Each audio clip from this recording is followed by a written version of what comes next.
Howdy y'all, Joe Hills here, recording as I was due in Nashville, Tennessee, and as we look to the south there, you can kind of see just the glimpse of my little waterfall and my two-tower exit right there. And unfortunately, that means when you come out that door, you can see this very weak support pillar here. This is not how we want to present our wall. We want it to be strong and interesting and part of a giant castle that's intimidating in its own right. And just being able to see that little support doesn't sell scary castle to me.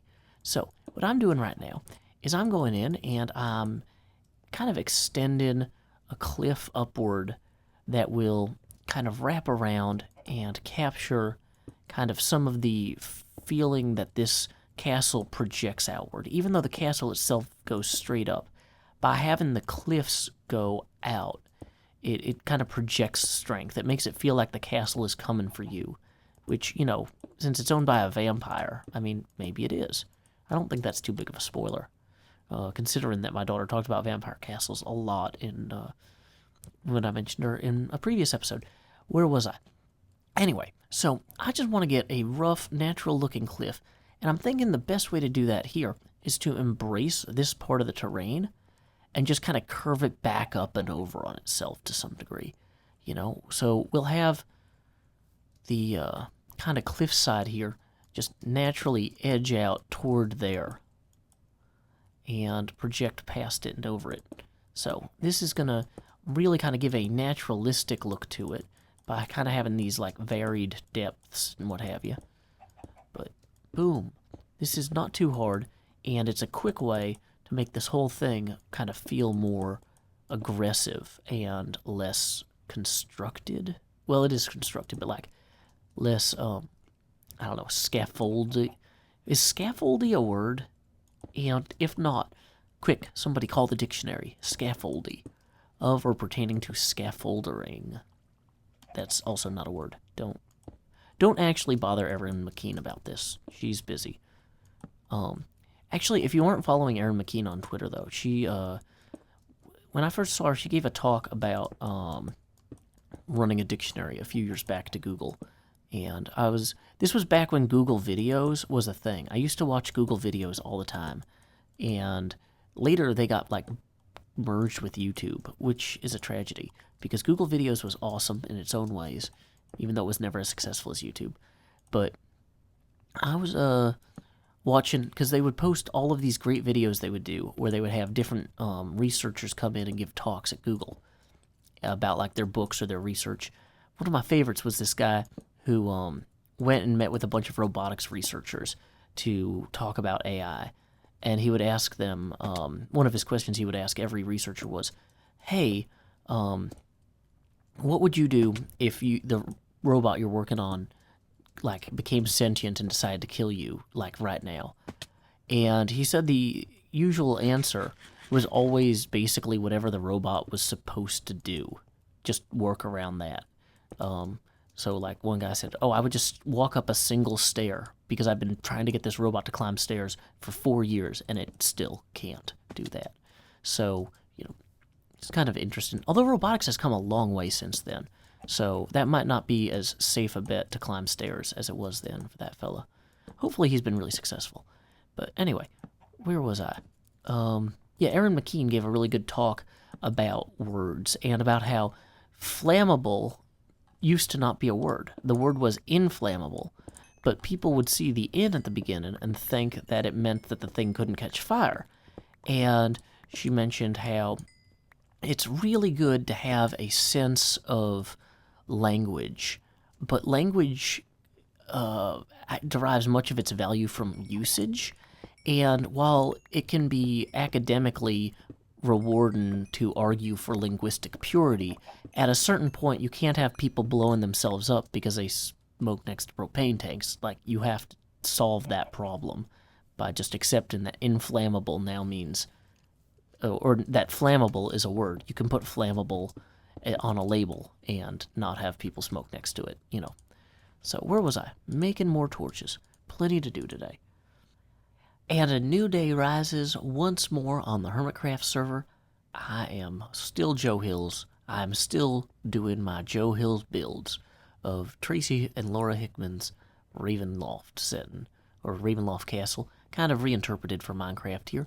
As you can see, I've started on these parts of the walls and added a pillar here. There's going to be 4 of these kinds of pillars on the long edge. One here, one here. I've already kind of notched where that one will go.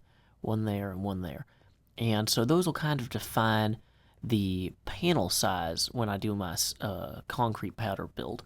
So you'll have like a panel this big as well as these panels for the sides here.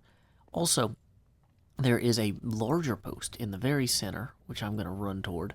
You can kind of see it on the map, but it doesn't look too impressive quite yet. Don't worry, it will. Did I get rid of the right map? Too bad. Getting the stone bricks out, and we're going for it.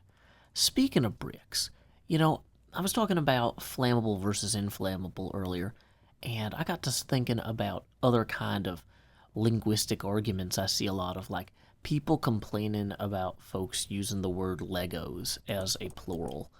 And that to me seems like one of those things where if Adobe wants to tell me that I can't use Photoshop as a verb, maybe they shouldn't be in the Photoshop business. Like, but there's a huge difference, I think, between like companies that are like trying to protect their trademark, like Xerox or Kleenex being afraid of losing their trademark on the words that are their technology, and Photoshop kind of doing the same, trying to avoid. They're like, wrong. I photoshopped this picture of a horse onto a house. Correct. I photoshopped. Dang it, no, that's wrong too. Correct would be like, I used Adobe Photoshop software to manipulate an image of a horse to give it the appearance of standing upon a roof with hooves, you know? And it's like, that's not really the same sentence in, like, a lot of vectors. Like, that's not really where we need to go as a society, but, you know, you have some sort of legal obligation to your shareholders, whatever. But then when I see people complaining on the internet about, like, Legos, it's like, dude, if you grew up as a kid saying Legos, you're going to want to keep saying Legos as an adult. You're not going to see any reason to stop. You know, I still call the 3DS my Game Boy because that's what a portable Nintendo system is called to me. It is a Game Boy. Chances are, if you handed me a Sega Nomad, I'd probably still end up calling it a Game Boy half the time. I'd just call it the Sega Game Boy. And now, that might make me imprecise with my language, but that does not necessarily, like, if you know what I mean, then language did its job to some degree. Wow, this tower is already coming along really well. I think that having these these support towers is just going to make this whole thing feel so much better when you see it from over there. I know I can't finish the whole castle in a day, but just knowing that when I look at this, it won't, like, bring me shame, like, oh, I started that and then made no progress. That's really all I'm going for. Also, I am continuing to work on the death house over there, but, like, I don't want to, you know, I don't want to do all the detail work on camera, because I feel like that might ruin some of the fun when people go through it for the first time. So, anyway, Legos. Multiple Legos. You know, so Amazon bought this, you know, grocery store chain with 430 locations based out of Austin, Texas today. Whole Foods. I only know these things because I read it today on the internet. I don't know anything about grocery stores otherwise, other than the fact that when my favorite grocery store, Harris Teeter, got bought out, the people who bought them, Kroger, basically ruined it, and it was terrible forever, and I still don't like them. But, you know, so I kind of understand having had the grocery store that I used to really like going to taken away from me, why people might be upset about Amazon buying their grocery store. But, you know, Amazon seems like one of those companies where the question is, are they going to change it? Are they going to be like, oh, don't call it Amazon, don't call it Whole Foods, call it Amazon Whole Foods or whatever? I don't think so. I think they'll let people keep calling it what it is, even though it's something different now. Like, you know, if you say Amazon's Twitch TV, people think that's weird because Amazon has gone out of their way to, like, make sure that you don't associate the two too closely. They don't want the coolness that they paid for to be lost by having their own name associated with it too closely. And there's just something about being told what not to say as well. you know, that it's like, oh, hey, don't call it Amazon Twitch. Don't call it Microsoft Mixer, you know, or Microsoft Beam. Speaking of Beam or Mixer, see, that's the other thing, is like, I'm going to call Mixer Beam by accident a million times because I've known about it for years. I met Matt Salsamendi at PlayOnCon a few years back. He's a cool guy. But, like, you know, if all of a sudden, if Twitter's like, it's no longer Fave Star and it's Fave Harden. It's like, I've been using Twitter for 8 years, or, well, 7 years, I guess. But don't tell me what to call things. If they said, hey, retweets are now message copies, it's like, no, I don't want that. Nobody wants that. People are possessive of language in the same way they're possessive of their grocery store, which isn't necessarily a helpful analogy in many ways, but there's something kind of personal about the closest thing we have to growing our own food is going to a place and selecting it by hand at this point. We might be picking bananas off of a table instead of out of trees, but like that's all we've got left, Amazon. And some people are going to take that a little bit weird. I don't know. But once again, Amazon probably, like, they didn't even rename Curse. Like, they're just like, oh, we've got this Curse app. It's like that, or did they rename that the Twitch app? I don't keep up with that. So as you can tell, I've also been torching around here a little bit, trying to discourage mobs from spawning too close to me. But with the range that they wander, it's pretty impressive, actually, these days, how far they'll come. I've turned this, in some ways, into one of the largest cow pens I've ever made, although it doesn't have walls, so the cows aren't really penned, and I'm not really feeding them regularly. But, you know, other than that, I mean, it's for very loose uses of the word enclosure. This is a cattle enclosure that I photoshopped. No, wait, I Minecrafted. See, is that going to be a thing when people start 3D printing stuff they make in Minecraft? Like, oh, I Minecrafted a new vase for myself. And then Microsoft will be like, excuse me, you 3D modeled that vase using Microsoft Minecraft software. Which, oh my goodness, I'm so glad that... Dang it, how did I do this wrong? Oh, I just didn't have enough blocks. So glad that they haven't formally rebranded as Microsoft Minecraft. Like, that would just bum me out. I don't know why. I just like it. I like Mojang. And I know Mojang is Microsoft now, but still. You know, I realize as I begin work on this next tower here that I'm out of ladders. Now, fortunately, I have this beautiful tree right here. This one tree, the only tree in here that I need to chop down to complete this project. Just kidding. I'm going to have to chop down every tree in here because there's no underground tree forest in Castle Ravenloft. Although that's, if I'm feeling particularly lazy toward the end of this project, I will find a way to incorporate the concept. Believe you me, that will happen. No, I'm just kidding. I'm going to try and do a good job by them. Like, folks who worked on this adventure for D&D deserve an interesting interpretation of it, not a lazy interpretation of it. But not that they're ever going to see this.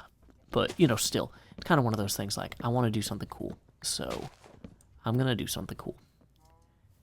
I keep seeing people who, you know, do things, and then they're successful, and that's great. But there's a lot of people who do things, and I never hear about them, because they are not successful. And I strive to be the sort of person who will keep doing things, regardless of whether or not they are successful, and I will put an effort into things. I mean, obviously, I gotta evaluate my past failures in order to improve. I'm not saying like, oh, I don't care what anybody ever thinks, but like, I want to try to do a good job with this. Where was I? Making ladders. Doing a terrible job at making ladders already. So we're gonna get a head start on that. Boom, ladders. Fewer maybe than I'd need or like, but you know what? That's fine. We're just gonna grab some of this spruce wood here. We're gonna set aside 24 of these for doors, because I'm going to need some doors for these towers. Rest of them, welcome to Ladder Town. Population, elevation. Okay, apparently. Okay, yeah, so we got all 4 of these kind of support towers in. We got one of those mid-wall towers in. I've still got to do some work on the... this is so unsafe. I don't want to jump across this space, even though I know I can. But yeah, these 2 platforms for the entranceway. So the entranceway of this, there's like a carriage path that approaches the castle. And you have to go through the main gate, which is flanked on either side by these 2 towers. And then there's actually like a drawbridge across a cliff. So the real entrance path will like kind of come along those hills there. And then this natural ravine you'll have to come across like a drawbridge or a bridge and then through. And yeah. And I haven't started working on, there's some decorative elements to the back wall too that I haven't gotten to yet. But, you know, one thing for one day, another thing for another day. So I'm just running around, updating all the maps, putting in all the doors, just to have something that I can kind of visually reference. Like, these maps might be kind of silly in terms of their like level of detail. They don't do everything I could possibly need them to do, but they do help plan a little bit. And wow, no skeletons shooting at me. Somehow I've just hit the jackpot on time in here. So that was a good move on my part. We've got the new cliffs coming in pretty nicely that I've been kind of working on off camera. Just, it's all piece by piece it comes together. Let's go ahead and toss in stone brick here. Boom. Tower virtually complete. I might put a hatch up there at some point, but I don't see any immediate pressing need. Wow, so many mobs there. Where is everyone else hanging out that there's no mobs spawning by them? Oh, that's a creeper right there. Right there. Is that a climbable? That might be climbable. So that's another nice advantage to getting these doors in. Mobs can't just come up here and bother me. You can just run up the stairs real quick. Because this tower doesn't really show up too well on the map, does it? Either, well, it's just kind of very subtle. That's okay. A little bit of subtlety now and again. In maps, in cartography as well as linguistics, never hurts. So, anyway, I was trying to find a way to pun on Legos and Let You Goes, but yeah. Anyway, until next time, y'all, this is Joe Hills from Nashville, Tennessee. Keep adventuring.